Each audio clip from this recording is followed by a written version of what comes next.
প্রথমে দেখে নেব আজকের বিশেষ গুরুত্বপূর্ণ সংবাদ। বাম শরিকদের একাধিক আসনে প্রার্থী দিচ্ছে আইএসএফ। অস্বস্তি এড়াতে রফা বৈঠকে ফ্রন্ট চেয়ারম্যান। চন্দ্রনাথের বিরুদ্ধে শিক্ষক নিয়োগ দুর্নীতিকে হাতিয়ার করে প্রচার বিজেপির।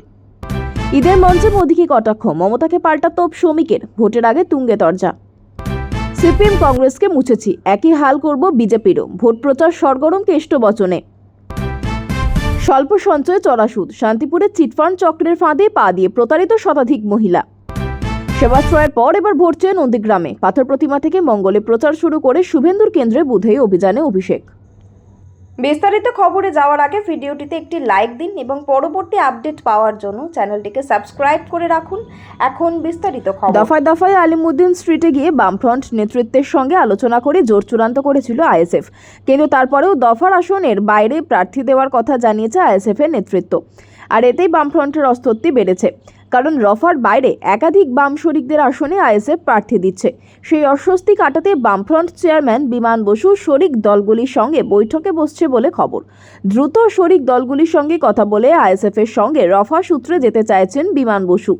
দ্রুত এর জন্য বৈঠক ডাকার কথাও বলেন তিনি। ফুরফুরা শরীফে নওশাদ সিদ্দিকীর উপস্থিতিতে প্রার্থীদের নাম ঘোষণা করেনি আইএসএফ। তবে বিধানসভা নির্বাচনে কোন কোন আসনে ইন্ডিয়ান সেকুলার ফ্রন্ট বা আইএসএফ প্রতিদ্বন্দ্বিতা করবে তা ঘোষণা করা হয়েছে। সেই ঘোষণা অনুযায়ী বামফ্রন্টের শরিক দলগুলি প্রার্থী দিয়েছে এমন একাধিক আসনের নাম তাদের তালিকায় আছে।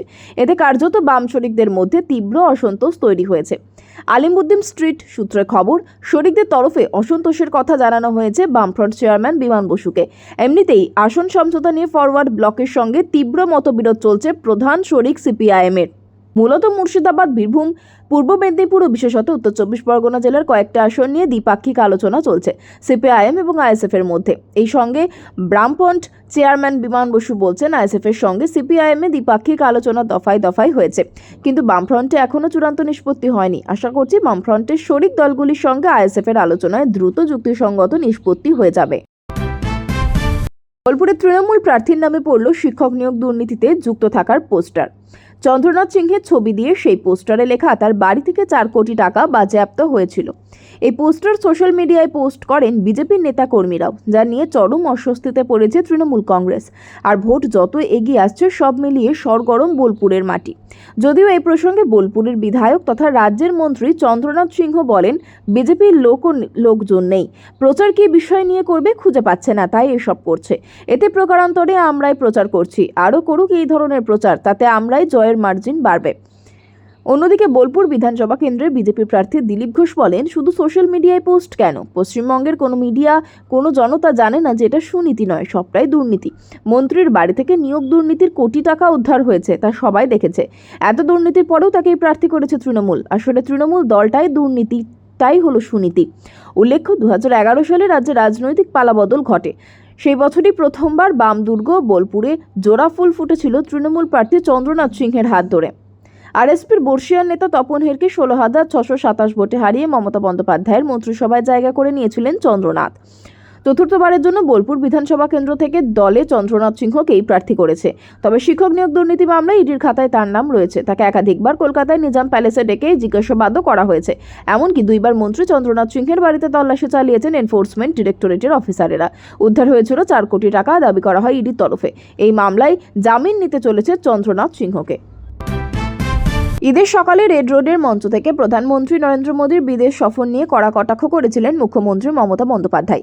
সেই মন্তব্য ঘিরে রাজ্য রাজনীতিতে তুমুল বিতর্ক শুরু হতেই পাল্টা আক্রমণে নামলেন বিজেপির রাজ্য সভাপতি শ্রমিক ভট্টাচার্য। ভোটের আগেই বাকযুদ্ধ আরও তীব্রতর আকার নেবে বলেই মত রাজনৈতিক পর্যবেক্ষকদের একাংশের। শনিবার রেড রোডের অনুষ্ঠানে দাঁড়িয়ে এসআইআর ইস্যুতে প্রধানমন্ত্রীকে নিশানা করে মুখ্যমন্ত্রী বলেন, সৌদি আরব গিয়ে হাত মেলান, দুবাইও হাত মিলিয়েছেন, আর দেশে এলেই নাম কাটার কথা মনে পড়ে। আপনি সবচেয়ে বড় অনুপ্রবেশকারী। একই সঙ্গে বিজেপিকে নিশানা করে তার মন্তব্য, বাংলাকে যে টার্গেট করবে জাহান্নামে যাবে। আমাদের একটাই লক্ষ্য, বিজেপি হটাও, দেশ বাঁচাও। এই বক্তব্যের জবাবে সাংবাদিক বৈঠক করে শ্রমিক ভট্টাচার্য তীব্র ভাষায় আক্রমণ শোনান। তার কথাই, আমরা চাইব মুখ্যমন্ত্রীর বিদেশ বেলায় তার মানসিকতার কিছুটা পরিবর্তন হোক। ধর্মান্ধতা, বিভাজন, মৌলবাদের রাজনীতি, এক সম্প্রদায়কে অন্য সম্প্রদায়ের বিরুদ্ধে খেপিয়ে তোলার চেষ্টা চলছে। তিনি অভিযোগ করেন, রাজ্যের সীমান্ত ব্যবহার করে জনসংখ্যার ভারসাম্য বদলানোর চেষ্টা হচ্ছে এবং রোহিঙ্গা ইস্যু নিয়েও সরব হন। উল্লেখ্য, আগামী 23 ও 29 এপ্রিল 2 দফায় রাজ্যের বিধানসভা নির্বাচনে ভোট গ্রহণ হবে। ফল প্রকাশ হবে 4 মে।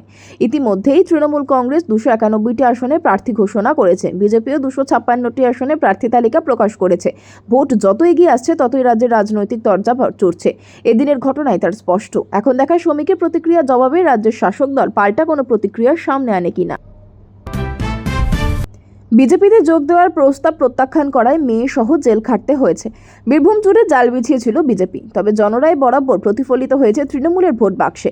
এবারও হবে 26-এর নির্বাচনে, এমনই কেষ্ট বচনে সরগরম বীরভূমের ভোট প্রচার। জেলা তৃণমূলের কোর কমিটির আহ্বায়ক অনুব্রত মণ্ডলের দাবি, তিনি দলকে ভালোবেসে এবারও বিধানসভা নির্বাচনে জেলার 11টি আসনে জয় উপহার দিতে চান। বিধানসভা ভোটে খেলা হবে দাওয়াইয়ে অনুব্রত ছিলেন। চ্যালেঞ্জ করে সিপিএমকে তাড়িয়েছি, কংগ্রেসের নামও মুছে দিয়েছি, একই হাল হবে বিজেপিরও। ভোটের প্রচার শুরু হতেই বিজেপিকে সব রকমভাবে চ্যালেঞ্জ ছুড়েছেন বীরভূমের দাপুটে নেতা অনুব্রত মণ্ডল। তাকে প্রায় 2.5 বছর জেলবন্দি থাকতে হয়েছে আসানসোল এবং তিহারে।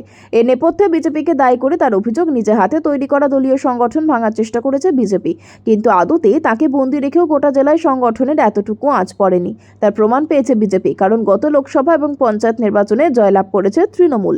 আর জয়ের ধারাকে সম্বল করেই অনুব্রত মণ্ডল ভোট ঘোষণা হতেই হুঙ্কার ছাড়লেন বিরোধী বিজেপির উদ্দেশ্যে। চিটফান্ডের প্রলোভনে পা দিয়ে সর্বশান্ত নদিয়ার শান্তিপুরে শতাধিক মহিলা। ভুক্তভোগীদের দাবি, টানা 2 বছর ধরে প্রতি সপ্তাহে প্রিমিয়াম দিচ্ছিলেন তারা। চলতি মাসে সুদসহ টাকা ফেরত পাওয়ার কথা ছিল, কিন্তু তা হয়নি। টাকা আত্মসাৎ করে চম্পট দিলেন সংস্থার কর্ণধার ও কর্মীরা। এই নিয়ে শান্তিপুর থানায় লিখিত অভিযোগ দায়ের করেছেন প্রতারিতরা। জানা গিয়েছে, শান্তিপুরের মাঠপাড়া, চৈতন্যপল্লী সহ আশেপাশের মহিলারা 2 বছর ধরে অগ্রগতি ওয়েলফেয়ার সোসাইটি নামের একটি চিটফান্ড সংস্থায় টাকা রাখতে শুরু করেন। অধিক সুদের আশায় নিজেদের সঞ্চিত অর্থ সংস্থার কর্মীদের হাতে তুলে দিয়েছেন তারা। প্রথম কয়েকজন মহিলাকে লোন দিয়েছে সংস্থা, কিন্তু পরে আর কোনো টাকা দেওয়া হয়নি। চলতি মাসে সুদসহ টাকা দেওয়ার কথা ছিল, কিন্তু তার আগে মহিলারা লক্ষ লক্ষ টাকা নিয়ে অফিসে তালা ঝুলিয়ে চম্পট দিলেন সংস্থার কর্মীরা। প্রতারিতরা জানিয়েছেন, সাপ্তাহিক কিস্তিতে টাকা নেওয়া হতো, বাড়ি বাড়ি গিয়ে টাকা নিয়ে যেতেন সংস্থার কর্মীরা। সংস্থার তরফে বলা হয়েছিল স্বল্প সঞ্চয়ে অধিক সুদ পাওয়া যাবে, পাশাপাশি লোন নেওয়ার ক্ষেত্রেও ভালো সুবিধা পাবেন উপভোক্তারা। কিন্তু সম্প্রতি নিজেদের অফিসে তালা ঝুলিয়ে পালিয়ে যান সংস্থার কর্মীরা। ফোনের তাদের সঙ্গে কোনো যোগাযোগ করা যাচ্ছে না। এরপরেই মহিলারা বুঝতে পারেন তারা প্রতারণার শিকার হয়েছেন। চিটফান্ডের প্রলোভনে পা দিয়ে সর্বশান্ত নদিয়ার শান্তিপুরে শতাধিক মহিলা। ভুক্তভোগীদের দাবি, টানা 2 বছর ধরে প্রতি সপ্তাহে প্রিমিয়াম দিচ্ছিলেন তারা। চলতি মাসে সুদসহ টাকা ফেরত পাওয়ার কথা ছিল, কিন্তু তা হয়নি। টাকা আত্মসাৎ করে চম্পট দিলেন সংস্থার কর্ণধার ও কর্মীরা। এই নিয়ে শান্তিপুর থানায় লিখিত অভিযোগ দায়ের করেছেন প্রতারিতরা। জানা গিয়েছে, শান্তিপুরের মাঠপাড়া, চৈতন্যপল্লী সহ আশেপাশের মহিলারা 2 বছর ধরে অগ্রগতি ওয়েলফেয়ার সোসাইটি নামের একটি চিটফান্ড সংস্থায় টাকা রাখতে শুরু করেন। অধিক সুদের আশায় নিজেদের সঞ্চিত অর্থ সংস্থার কর্মীদের হাতে তুলে দিয়েছেন তারা। প্রথম কয়েকজন মহিলাকে লোন দিয়েছে সংস্থা, কিন্তু পরে আর কোনো টাকা দেওয়া হয়নি। চলতি মাসে সুদসহ টাকা দেওয়ার কথা ছিল, কিন্তু তার আগে মহিলারা লক্ষ লক্ষ টাকা নিয়ে অফিসে তালা ঝুলিয়ে চম্পট দিলেন সংস্থার কর্মীরা। প্রতারিতরা জানিয়েছেন, সাপ্তাহিক কিস্তিতে টাকা নেওয়া হতো, বাড়ি বাড়ি গিয়ে টাকা নিয়ে যেতেন সংস্থার কর্মীরা। সংস্থার তরফে বলা হয়েছিল স্বল্প সঞ্চয়ে অধিক সুদ পাওয়া যাবে, পাশাপাশি লোন নেওয়ার ক্ষেত্রেও ভালো সুবিধা পাবেন উপভোক্তারা। কিন্তু সম্প্রতি নিজেদের অফিসে তালা ঝুলিয়ে পালিয়ে যান সংস্থার কর্মীরা। ফোনের তাদের সঙ্গে কোনো যোগাযোগ করা যাচ্ছে না। এরপরেই মহিলারা বুঝতে পারেন তারা প্রতারণার শিকার হয়েছেন।